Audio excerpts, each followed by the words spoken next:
이번 시간에는 비열과 열팽창 중에 비열에 대해 공부해 보도록 하자. 먼저 열량에 대해 다시 한번 얘기한다면 온도가 다른 물체 사이에서 이동하는 열의 양을 열량이라 하고 열량 문자는 앞으로 Q를 사용하기로 하자. 그리고 열량의 단위로는 칼로리 또는 킬로칼로리를 사용하기로 했다. 그리고 비열이란 개념에 대해 알아본다면 비열은 어떤 물질 1g을 1도씨 올리는데 필요한 열량을 비열이라 한다. 그래서 물질에 가한 열량을 계산할 때는 그 물질의 비열에다가 질량 곱하기 온도 변화를 해주면 된다. 옆으로 이동하여 각 물리량의 문자와 단위에 대해서 정리를 한번 해보도록 하자. 열량은 문자를 Q를 사용하기로 했고 비열의 문자는 C를 사용하고 질량 문자는 M을 사용하며 온도는 T를 사용하고 온도 변화는 델타 T라고 적기로 하자. 그리고 열량의 단위는 칼로리를 사용하기로 하고 질량의 단위는 g을 사용하고 온도의 단위는 도시를 사용하기로 하자. 만약 질량의 단위를 킬로그램으로 사용할 경우는 열량의 단위 또한 킬로칼로리를 사용하면 된다. 그래서 열량 Q를 계산하는 식을 한 번 더 적어 본다면 Q는 비열에다가 질량 곱하기 온도 변화를 해주면 된다. 그래서 Q는 CMT, 즉 시멘트로 기억하면 좋을 것 같다. 시멘트에서 C는 비열을 의미하고 M은 질량이며 델타 T는 온도 변화를 의미한다는 사실을 잘 기억해 주기 바란다. 그래서 풍뎅이가 날개를 편 상태로 그림을 그려주고 그리고 Q는 CMT를 적어주기 바란다. 그러면 BRC의 공식은 MT분의 Q가 됨을 알 수 있고 그래서 식을 이용해서 비열의 단위를 정리해 본다면 Q의 단위는 칼로리가 되고 질량의 단위는 g이었으며 온도의 단위는 도시로서 비열의 단위는 칼로리 퍼 그램 도시가 됨을 알 수 있다. 그리고 비열의 단위로 킬로칼로리 퍼 킬로그램 도시도 사용할 수 있다. Q는 CMT, 즉 시멘트를 잘 기억하고 다음으로 넘어가자. 그리고 비열은 물질의 종류에 따라 다르다. 그래서 물질의 특성이 되며 그리고 비열이 큰 물질은 1g을 1도씨 올리는데 열이 많이 필요하다는 얘기고 그래서 같은 열을 가했을 때 온도 변화가 작게 된다. 우리 주변에 많은 물은 비열이 큰 편이다. 그래서 물은 온도 변화가 작아서 우리 몸의 체온 유지하기에 유리하다는 사실도 기억해 주기 바란다. 앞에서 배운 식을 이용하여 열량을 한번 계산해 보도록 하자. 열량을 계산하기 위해서는 비열을 알아야 한다. 그래서 물의 비열을 알아보면 물의 비열은 1이다. 그래서 물의 비열을 단위까지 적어준다면 물의 비열은 1칼로리 퍼 그램 도시 또는 1킬로칼로리 퍼 킬로그램 도시를 사용할 수도 있다. 그래서 열량을 계산해 본다면 열량 Q는 식이 CMT로 시멘트라고 했다.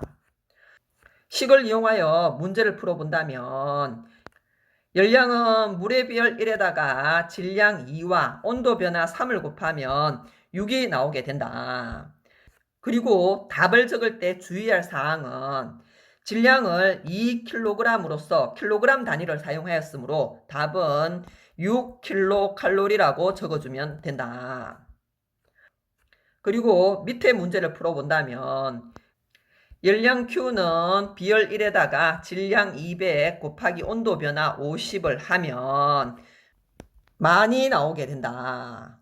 이때 질량 단위를 g으로 사용하였으므로 10,000칼로리가 되고 이것을 킬로칼로리로 바꾸게 되면 10킬로칼로리가 된다는 사실을 알아야 한다. 물의 비율과 식을 잘 기억하고 다음으로 넘어가자. 문제를 통해 배운 개념을 한 번 더 다져보도록 하자. 여러 가지 물질의 비율이 주어진 표를 참고하여 물음에 답해 보도록 하자. 먼저 물의 비율은 1이라는 사실을 알아야 하고 비율의 단위는 칼로리 퍼 그램 도시라고 했다. 그리고 이 단원의 문제를 풀 때는 항상 날개편 풍뎅이 등짝을 그리고 Q는 시멘트라고 했다. Q는 CMT식을 적은 다음 1번 문제로 들어가 보기로 하자. 물질의 질량과 물질의 간 열량이 같을 때 온도 변화가 가장 큰 물질을 찾아보도록 하자. 온도 변화 즉 델타 T는 CM분의 Q임을 알 수 있다. 그래서 온도 변화 델타 T가 크기 위해서는 간 열량이 크거나 아니면 비율이 작거나 질량이 작아야 한다. 문제에서 물체의 질량과 간 열량이 같다고 하였으므로 우리는 비율이 가장 작은 납의 온도 변화가 가장 크다는 사실을 알 수 있게 된다.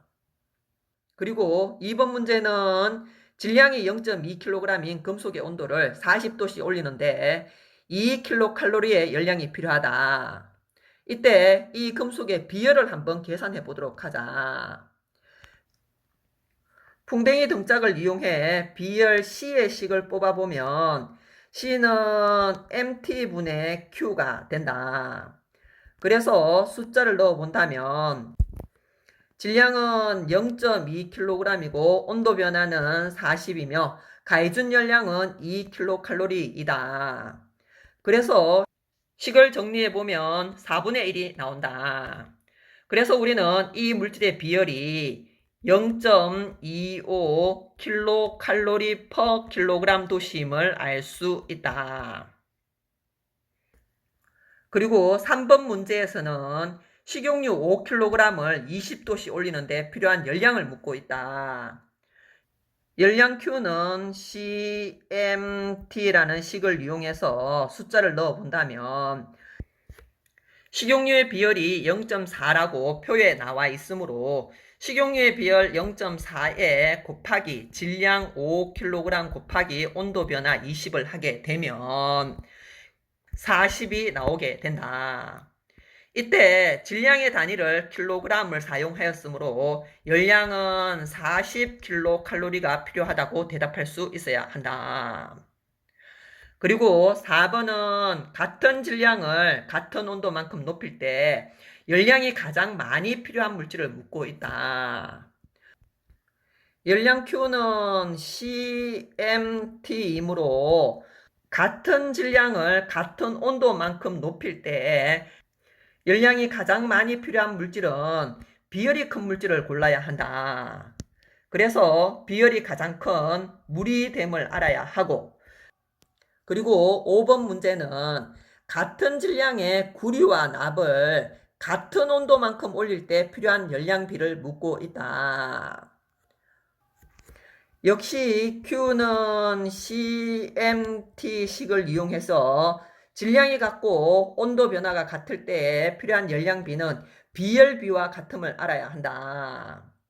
그래서 구리 대 납의 비열비가 표를 통해 3대 1임을 알게 되면 같은 질량의 구리와 납을 같은 온도만큼 올릴 때 필요한 열량비 역시 비열비와 같은 3대 1이 됨을 알아야 한다.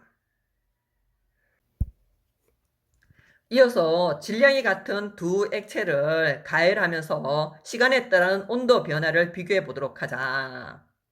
비커에 물과 식용유를 200g씩 넣은 다음 비커를 가열 장치에 올려 가열하면서 온도 변화를 측정해 보도록 하자. 같은 시간 동안 가열했을 때 식용유의 온도 변화가 큼을 알 수 있게 된다. 이유는 식용유가 물보다 비열이 작기 때문에 온도 변화가 크게 된다. 그리고 같은 온도만큼 높이는데 물이 더 오래 걸리게 된다. 물은 식용유보다 비열이 크므로 같은 온도만큼 높이기 위해서는 많은 열량이 필요하게 되고 그래서 가열 시간이 더 오래 걸리게 된다. 그리고 같은 질량의 물과 식용유를 같은 온도만큼 높이는 데 필요한 열량은 비열이 큰 물이 더 많이 필요하며 물의 비열이 식용유의 비열보다 커서 온도 변화가 작다는 사실을 알아야 한다. 같은 질량의 두 물질을 같은 세기의 불꽃으로 가열을 할 때 비열이 큰 물질의 온도 변화가 작다는 사실을 기억하고 다음으로 넘어가자. 이어서 비열에 의한 현상을 이용한 예를 찾아보도록 하자. 먼저 비열이 큰 물질은 가열을 할 때 온도가 천천히 올라가고 식을 때 온도가 천천히 내려가게 된다는 사실과 물은 비열이 커서 온도 변화가 작다는 사실을 기억해 주기 바란다. 그래서 비열이 큰 물로 둘러싸인 해안 지역은 내륙 지역보다 온도 변화가 작아서 일교차가 작게 된다.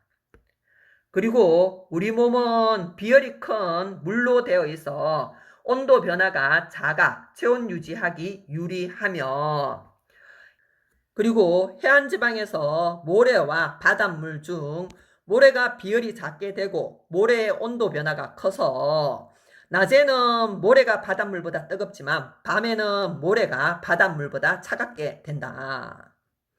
그리고 해안지역에서 낮에는 해풍이 불고 밤에는 육풍이 부는 이유 역시 모래와 바닷물의 비열 차이에 의해 생기는 현상이며 가정용 보일러용수 또는 자동차 엔진의 냉각수, 찜질팩 등의 비열이 큰 물을 이용하게 된다. 그리고 뚝배기는 금속 냄비보다 비열이 커서 천천히 뜨거워지고 천천히 식게 된다. 그래서 뚝배기에 된장찌개를 끓이면 좀 더 오랫동안 따뜻하게 유지가 되고 맛있게 먹을 수 있다.